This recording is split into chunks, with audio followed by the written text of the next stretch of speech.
Good morning, everyone. I hope you're having a beautiful Monday morning, and I hope you do well with your meatless Monday and your half a gallon of water. I'm on it, baby. I'm on it. But in today's video, I would like to share with you all some things that I'm doing in my garden. Also, what do I do with many of the vegetables that I grow in my garden? Yeah, many of the vegetables I grow, yep, they're lanyard. I'm going to share it with you today. Stay with me now.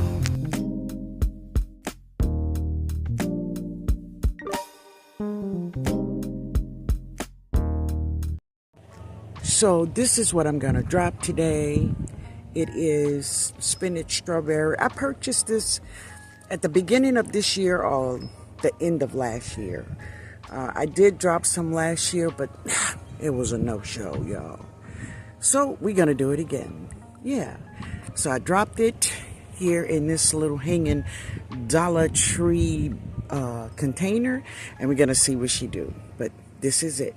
Have you dropped this one before? Let me know. Oh, Food by Faith. Yeah, baby. I know you did. Yeah. All right, y'all. Let's drop it. So I harvest about 4 of my red onions. I want to make this onion vinaigrette that I do love. Now, I shared it with you all about maybe 6 years ago here on my channel. The video is still up. But I'm going to make an onion vinaigrette. I love it on salads. I love it on sandwiches. It is delicious and is very easy to make. And the rest, the green onions of these onions, yeah, I'm going to chop them up and put them in freezer bags with more green onions that I'm going to harvest from my garden today. Yeah. And this is some of the ways I like to preserve my food, right? So onions, yeah, baby. I cook with them every day. So this is some of the things I'm harvesting, and I'm going to chop them up today.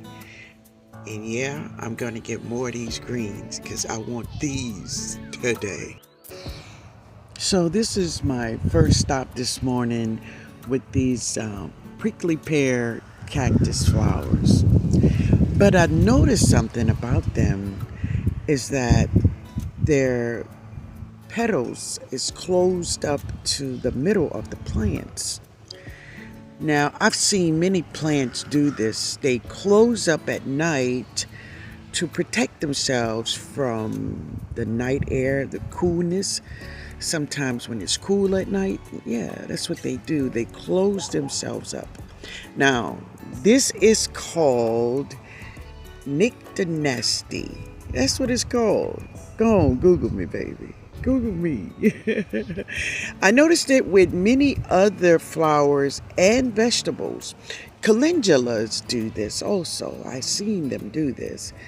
I just think it's really cool, man. Nature is just amazing for them to close themselves up at night. It's called tnog. Yeah. But anyway, that is what they're doing. And I'm more than sure all of them will be open up at today, soon as we get the fullness of the sun.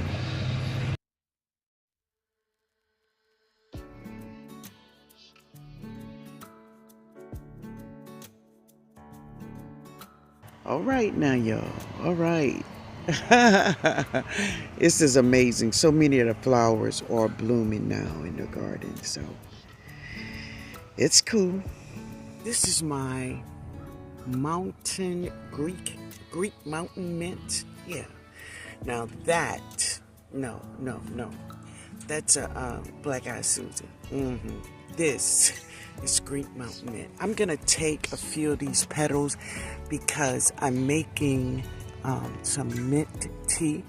So I'm gonna just take a couple of her petals from different plants, right? This is my first time growing the Greek mountain mint, and she's growing beautifully, even though she's being shaded out by this. Yeah. she wants to just take claims on the entire pot, but that's what she's doing. And there's another brassica in that pot right there, but this girl here. And here are all my flowers that I dropped by the trunk of this tree. I have some zinnias and fourth clocks and some teddy bear sunflowers, some tall sunflowers, just an array of flowers in here, and they all are doing well. Yeah, this is Black Eye Susie. I do have a bulb flower in here, a couple of them. That's these long petals. If they can make it through there, they can make it. But you know.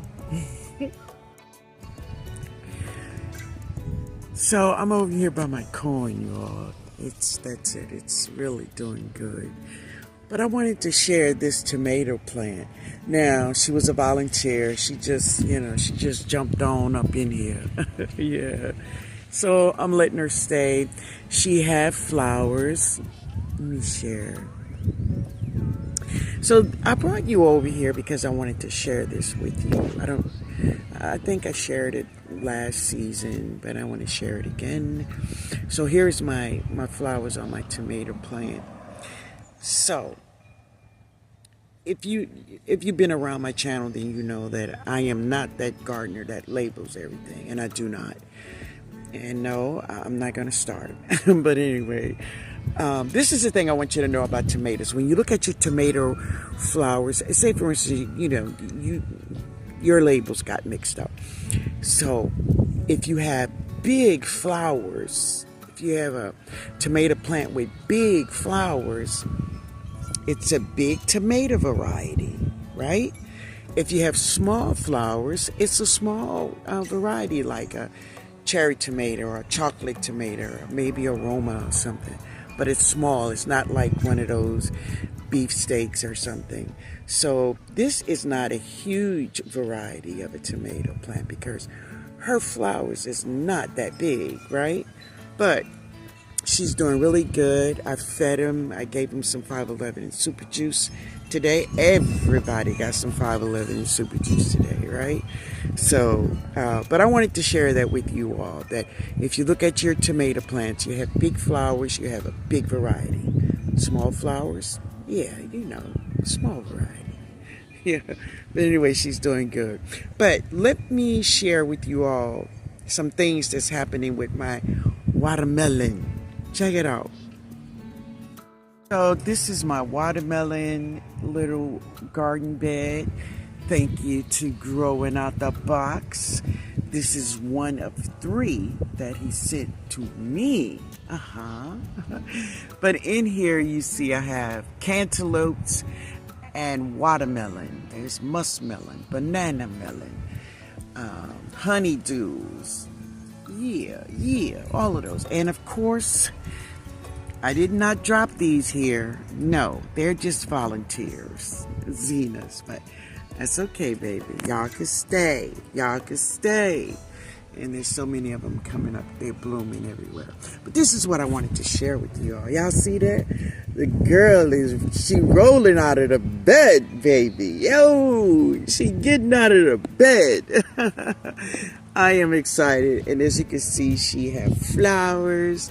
She have lots of flowers on her. Now, of course, what variety this is, I don't know. There's many varieties in here. From the golden to red flesh to orange flesh and yellow flesh. All of them. They're in here. I'm excited. My grandkids are excited because they want more watermelons. That's what they want. And I'm going to make sure they have it. But anyway, here is my watermelons, and they're doing really good. Now I'm going to share my squash. Looks like something has come up over there. Let's go take a look. So in here I dropped squash like butternut, spaghetti, candy roaster squash. That's one of them. And I see that plant right there. I know who that is. This one and these 2, I know who they are, right? Let me tell you who they are. They are, look at it, even their little tip is still on. Y'all see that? That's a morning glory. Yeah, but that's okay. You can stay. But anyway, many of them have germinated, and that's cool because I just dropped them a few days ago. So they are all doing well. They doing well, y'all. So this is my pomegranate. She's doing really good. She just have flowers all over. She's bringing me so much joy. Just looking out my window at her in the morning, just beautiful. You all can see how windy it is. And this is my peerless pear tree. But I ain't mad at her. I ain't mad at her because she's pollinating the pineapple pear. Let me share her. And this is my pineapple pear. She is just full of pears all up here. I don't know if you can see it, but there it is. There's about 20 pears on this tree. So I'm excited. Yeah. She have lots of pears on her. Yeah. Yeah, girl. Yeah. They're doing great. Yeah. When many people think of growing organically, the first thing they think of is fertilizers. But, and yeah, that's true. But there's another part of growing organically, and that is time, a process. Growing organically is a process of time, right? And this is why sometimes you see if a gardener is growing with synthetics, their plants grow faster, they grow bigger, they grow lots and lots of fruit. Is because their process have been broken. It's not organic at all because organic deals with time. To allow your plants or just a human being to grow organically, natural, as God has designed it to do, right? But we know that many of our plants and so many things today, God ain't had nothing to do with it. It's all man-made. It's all man-made, and this is why many things grow faster, grow bigger, and produce lots and lots of fruits. And listen, they taste like it too. Yeah, they taste like it because growing organically also means time. It means time, family.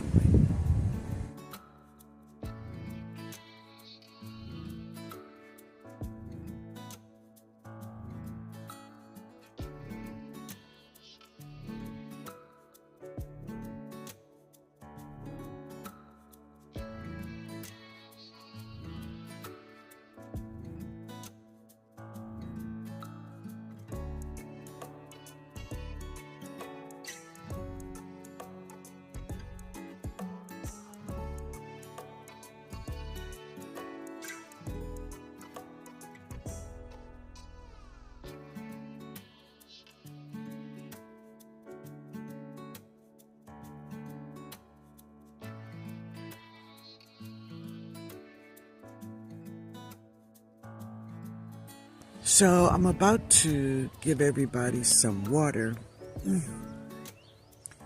but I had to get some of these weeds from out of the bottom of this bucket. But it looks like we're gonna get some rain. Those are cosmos back there. That's what that is. That's cosmos. And they're tall. They over there with in the olive tree. That's where they are. But I'm just walking around pulling weeds out of containers and trying to debate, am I going to water or am I going to wait to see if it's going to rain? So we'll see what's going on. Yeah. It's crazy. We'll see though. But anyway, that's my pear tree back there. An Orient pear tree. Yeah, that's her, y'all.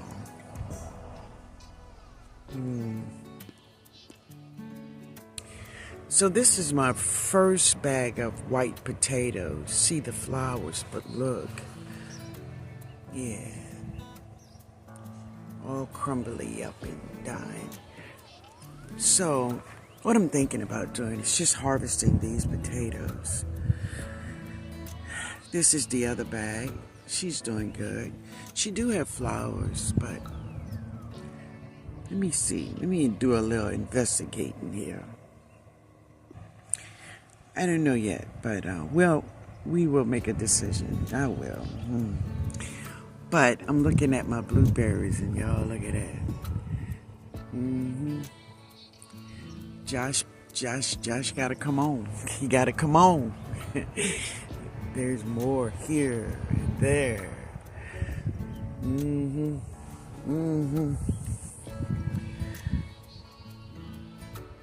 gonna wait for him. This is a vegetable that I grow that gives me lanyap, onions and leeks. So in the fall, I planted all of these onions and leeks. They were for pest pressure. Today, they are for me to eat them, y'all. So now here we go. I am chopping them up and I'm gonna put them in freezer bags for my daughter and I, and we are going to enjoy them. All right. That is my big bag of green onions I chopped up. Well, Jody took hers. She's gone. But this is mine. It's chopped up. Now, this is some red onions that I pulled from my garden. I'm going to share something with you all that I'm going to do with it. I'm going to use some. This is dill I harvest from my garden. I do have also some dried dill that I have. I'm gonna share that with you.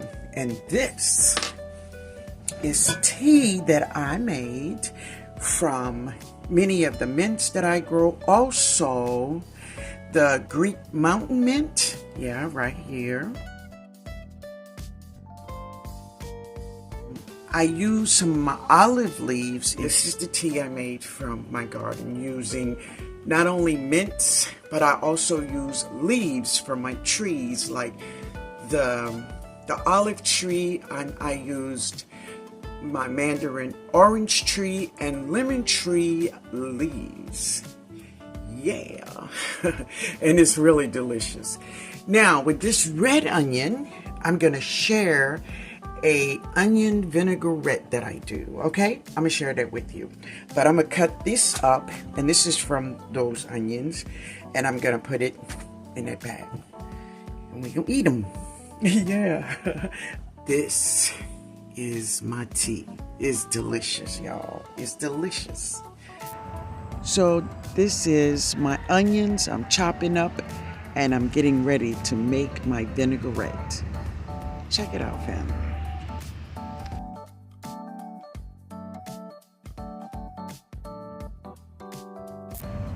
You want to slice your onions as thin as you can, or as thin as you want it to be, right? So just chop them up and get them nice and thin. All right.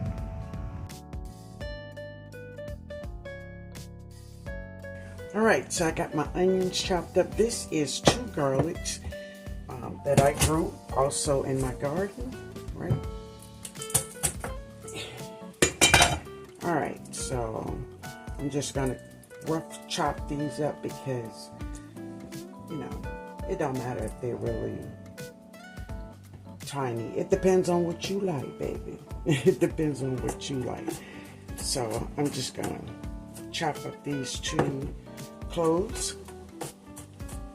And it's so cool when I'm thinking about all the vegetables that's in this vinaigrette. I grew it. Haha.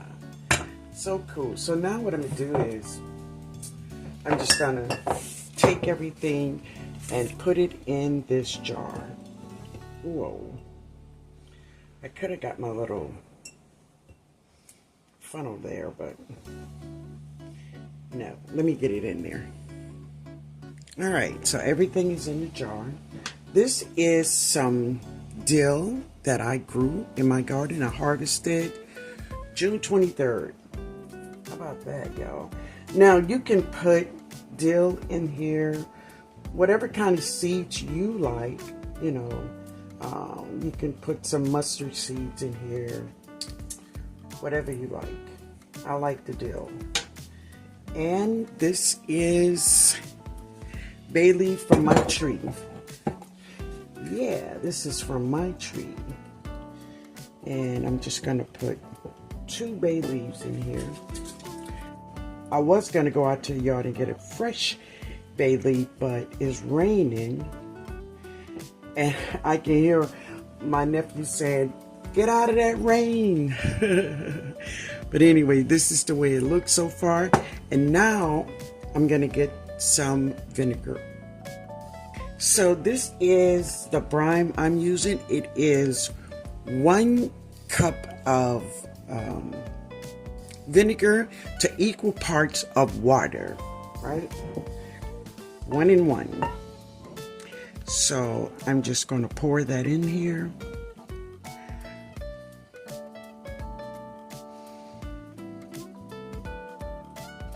Now you can use any kind of vinegar you like, you know, apple cider vinegar, whatever vinegar you like, you can use that. So this is like a teaspoon of sugar. And then what you add next is salt and pepper. Now, if you have jalapeno peppers, you want to put in here, cool. Put jalapeno peppers in here. That'd be great, right? So I like a good bit of pepper. And that's it. And that is your onion vinaigrette. You shake it up and you put it in the refrigerator for about 3 to 4 hours. It's ready. It's ready. And this is the way it looks. Let's see if we can get a good shot of it. That's the way it looks. And there's dill seeds in there. And it will be beautiful. My son loves it. Oh my God. So if you notice, when I harvest these onions, I harvest 4. Well, this is only 3. I was going to go out and get another one from the garden, but as I said, it's raining.